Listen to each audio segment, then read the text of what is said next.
Rabbil Alamin. Kembali lagi bersama kami tentunya di Senja Berkah. Pasti berkah. Nih Wah, dari tadi nih Kak Sey, betul. kita Apa udah tuh? nanya-nanya nih ke Pak Ustadz. Sekarang aku mau nanya nih ke Kak Sey, boleh Aduh, nggak nih? aduh, deg-degan banget. Tapi gak Coba, apa-apa, boleh. boleh Apa ya, tuh? boleh Apa nih. tuh? Apa kisah Nabi siapa yang paling dermawan, yang terkenal itu dermawan banget? Rajin sedekah siapa tuh? Sebenarnya banyak sih kisah Nabi ya. Tapi kalau misalkan salah mungkin mohon dibantu ya Pak Ustadz. Ya, Ada tuh salah satu Nabi yang kaya banget dan dermawan banget. Itu tuh Nabi Sulaiman bukan Pak Ustadz? betul. Nah, Salah satunya kira-kira itu. kisahnya bagaimana nih Pak Ustadz?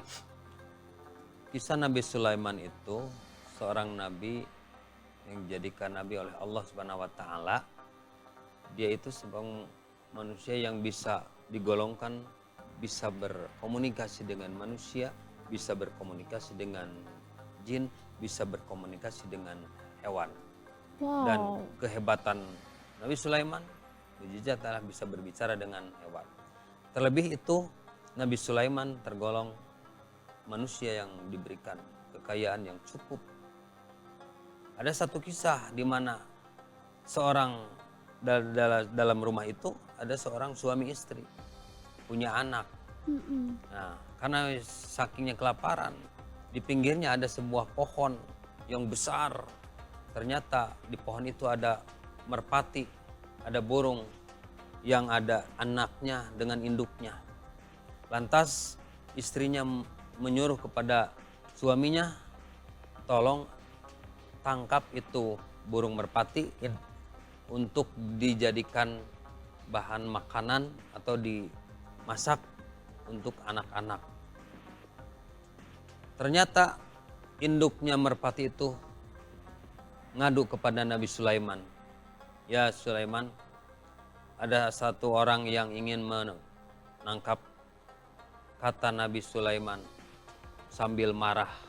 Apa tuh Pak Ustadz? Tidak boleh dimakan, tidak boleh ditangkap, marah.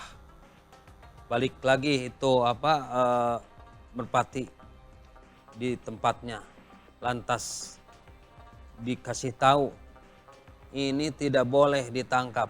Nabi Sulaiman menyuruh pengikutnya tidak boleh ditangkap. Nabi Sulaiman marah, lantas suaminya itu laporan ke istrinya, sama sekali kami tidak mau mengikuti atau menangkap karena diperintah kalau Nabi Sulaiman marah-marah. Setelah itu tetap istrinya nyuruh lagi naik ke atas pohon untuk menangkap merpati. Ternyata induk merpati laporan lagi ke Nabi Sulaiman. Pas Nabi Sulaiman marah lagi, menyuruh dua setan. Ini menyuruh dua setan untuk menjaga itu. Ternyata pas mau menaik ke pohon, mau nangkap itu burung, sebelum nangkap ada sosok kakek-kakek pengemis memohon meminta makanan. Di saat itu si suami itu mau cari nangkap burung untuk makanan, di lain sisi ada kakek-kakek yang memohon minta mengemis untuk makanan. Gimana Ternyata suami itu ngambil ada sekresek kecil langsung dikasihkan. Maka tadinya setan yang disuruh oleh Nabi Sulaiman laporan lagi ke Nabi Sulaiman, ya Sulaiman, saya tidak bisa melempar itu orang. Kenapa marah-marah? Mau melempar bagaimana? Itu suami ngasih kebaikan kepada pengemis. Akhirnya Nabi Sulaiman pun memanggil suami itu untuk dikasih sebanyak-banyaknya makanan dan disodakohkan.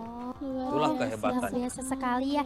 Tapi nih katanya ini pemirsa udah nggak sabar nih Kak Sey Waduh, buat udah banyak yang tanya-tanya. masuk ya. Ya nih, salah satunya ada dari Ibu Imas di Cimindi katanya. Waduh, Ibu Imas. Assalamualaikum Pak Ustadz. Waalaikumsalam warahmatullahi Waalaikumsalam. wabarakatuh. Ustadz, apa yang menjadi prioritas dalam Islam pujian manusia atau keridhaan Allah Subhanahu wa taala nih Pak Ustadz? Kita memuji Allah untuk mendapatkan keridhaan. Kalau kita memuji manusia, belum tentu kita mendapatkan keridhaan. Hanya ada atas dasar memuji itu mungkin ada sesuatu yang diharapkan atau sesuatu yang direncanakan. Tetapi kalau kita memuji Allah, itu sudah jadi bagian kewajiban manusia untuk memuji Allah, tidak memuji yang lainnya. Atau saling puji, karena pujian itu memang milik Allah.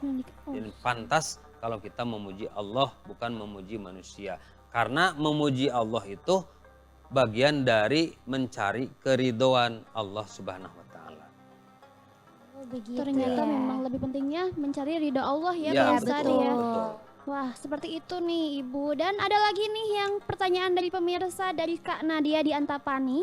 Katanya, Assalamualaikum Pak Ustadz, gimana sih cara meningkatkan keikhlasan dalam beramal tanpa mengharapkan pujian dari orang lain? Wah, mungkin ini sedikit sulit ya Pak Ustadz ya, memang agak gimana gitu kan mengeluarkan. Nah, bagaimana nih Pak Ustadz mungkin Meningkatkan dijelaskan? keikhlasan, orang yang ikhlas itu satu tidak mengharapkan pujian.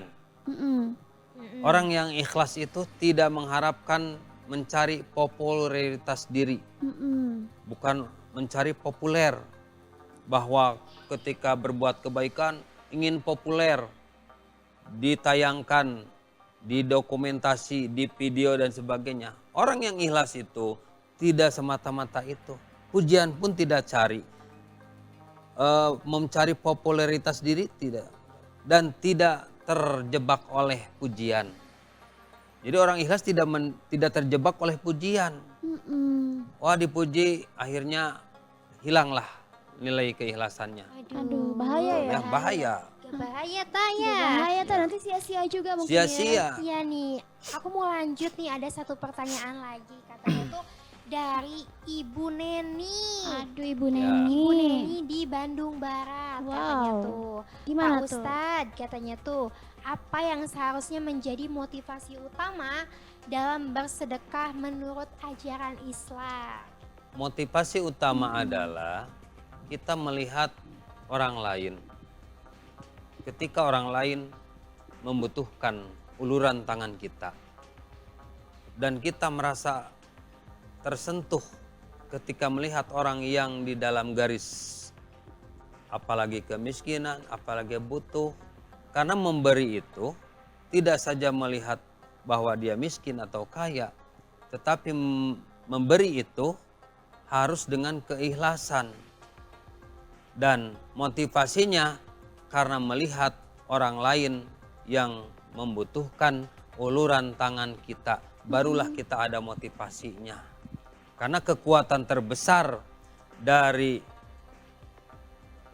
masalah ini adalah kita mampu berbagi dengan hebat, berbagi dari harta terbaik kita. Gitu. Masya Allah. Ternyata memang motivasinya seperti itu ya, agar bisa membantu mungkin ya. Pasti. Ini ada mungkin yang terakhir tapi masih ada, sebenarnya masih banyak. Kali ini datang dari Teh Nisa di Dipati Ukur, katanya bagaimana sih Pak Ustadz cara mengatasi dorongan untuk beramal demi mendapatkan pengakuan dan pujian dari manusia.